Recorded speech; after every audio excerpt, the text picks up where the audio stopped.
Assalamualaikum dan salam sejahtera. Hari ini saya nak tunjukkan sesuatu. Ni, nampak tak? Ini ialah sejenis lipas. Sekejap.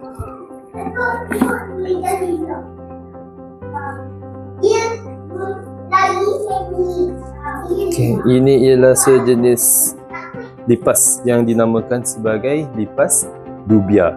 Jadi kalau nak tahu, dubia ni biasanya kita bela sebagai makanan khas untuk haiwan peliharaan kita. Jadi dia tak sama macam lipas yang biasa tu. Dia bersih, tak berbau, tak terbang dan dia lebih selamat lah. Maksudnya kalau lipas biasa tu kotor dan mungkin ada parasit pada lipas tu.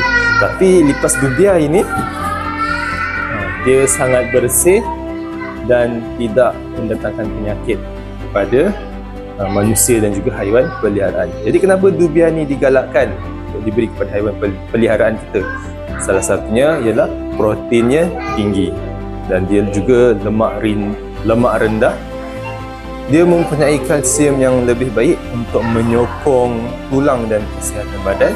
Selain daripada itu, lipas dubia ini juga mudah hadam dan sesuailah untuk haiwan peliharaan kita.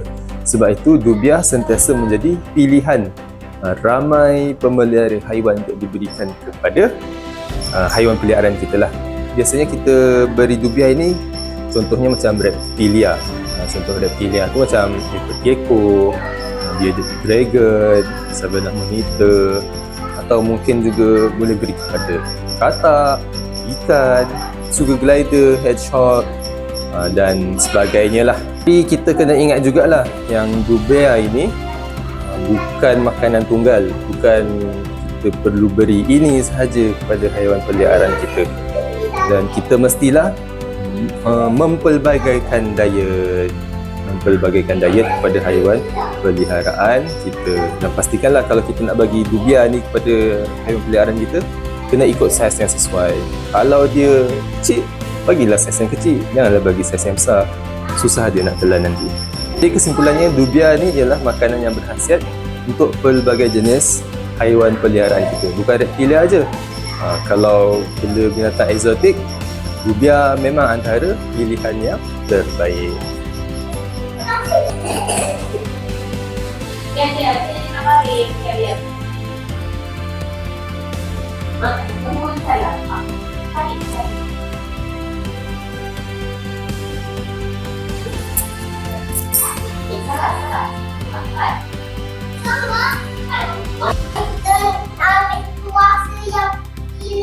Hilang tu asal kenyang badan macam balik.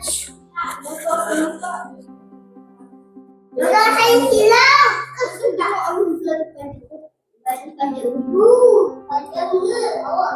awak panjang ke? 5 cm bang.